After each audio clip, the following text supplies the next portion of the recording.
morning and welcome back to Bears and Bulls, and I am Zara Jane Wan, your host. And with me is, of course, my friend Aloysius Meñez. Okay, I understand you're also a counseling psychologist. So a human ecologist and a counseling psychologist at the same time, meaning you are very much attuned to yourself and also to your emotion. Is that it? Or I'm just having an impression with psychologists? You know, you never arrive at perfection. Okay. And I think you attain that, well, the fullness of being is reached on death, upon death. And probably people will judge you. How did you live? Did you really live as a humane person? Or you didn't really attain your full potential as a human being? So it's a quest, and it's not easily attained. So I had to find the avenues. Yoga is one, but the mind is what you go into as you meditate. So I said, I might as well have a mastery of the mind.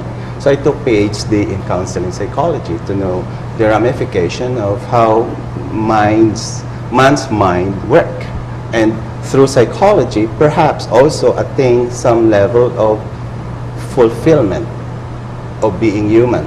And going through transpersonal psychology as well, through all these advocates of human fulfillment. Okay. Now, how can you combine these two things, man being part of nature and his being attuned to his emotions, to be more productive in the workplace?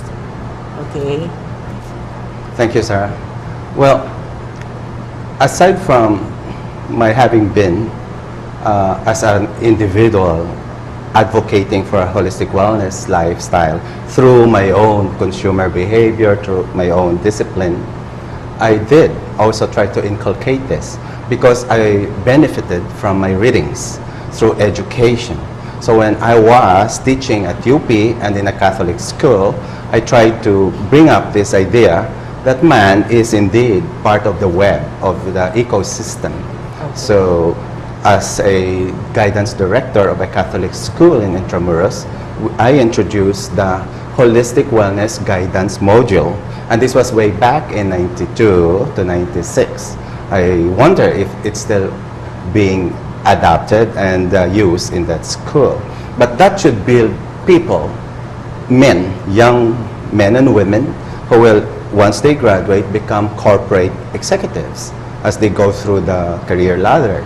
And as they behave in whichever corporation or whatever business endeavors they would go into, at least they have that sensitivity for not just other living creatures like man, but of course man especially.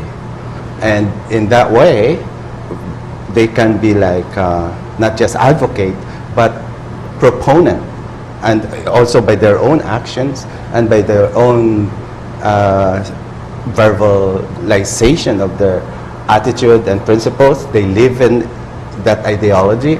They will try to change the corporate culture or whatever industry they're into. Okay, can you cite one example on how do you do that? What part of that module wherein you can combine this formula of human ecology and psychology? So as the person is formed, then he will, and through education and in the guidance manual that I mentioned, they can be made aware of how their behavior affect the environment and their fellow man. So when it comes now to a corporate setting, as I did get involved in HR because I have psychology as my background, yes. And I did handle training, and I did also make personnel policies and procedures.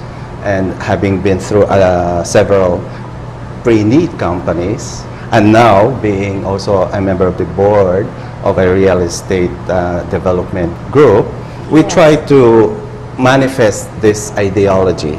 So in the corporate setting, in HR for instance, especially so in HR, where policies can be made such that it become humane, so work settings can be set so that productivity is enhanced. Okay, okay. They may be enabled to find time to rest and relax through vacation and through workshops, and probably the manual, the personal manual, will also encourage certain values in the corporate values, especially of being caring for other people.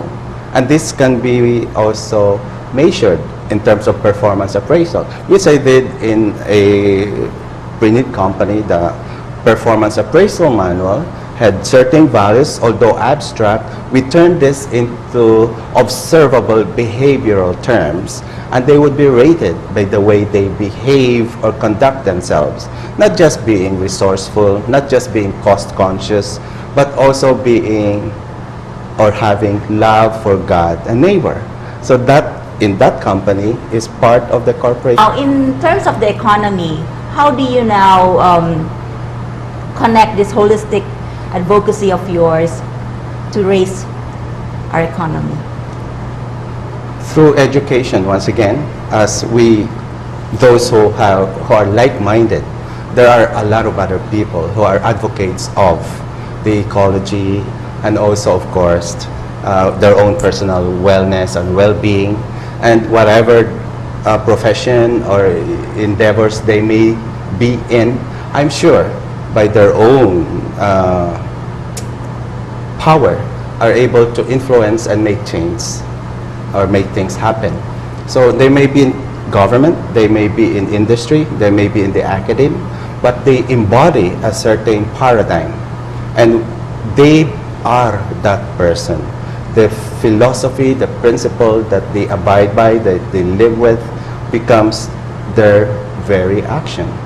So they can put up a business that you can be a significant agent for change.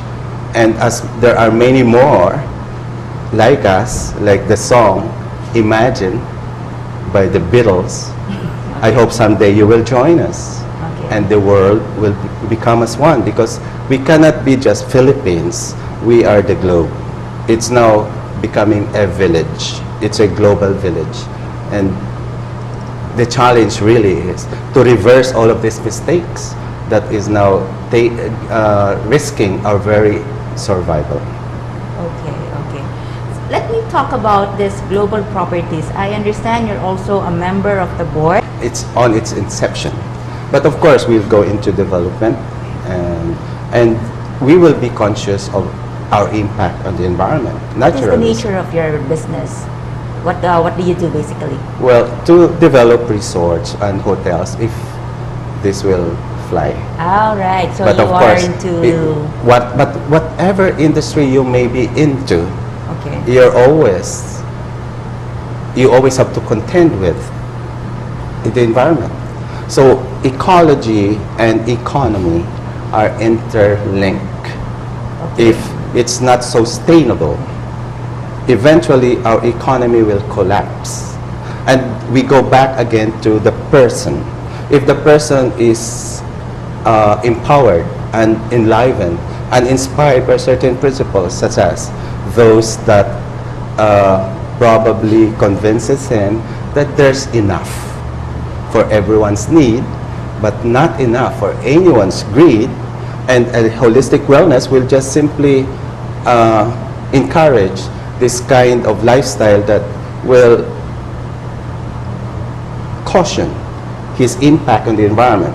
He will demand less on the environment, and in fact even do something to improve on the environment rather than destroy it.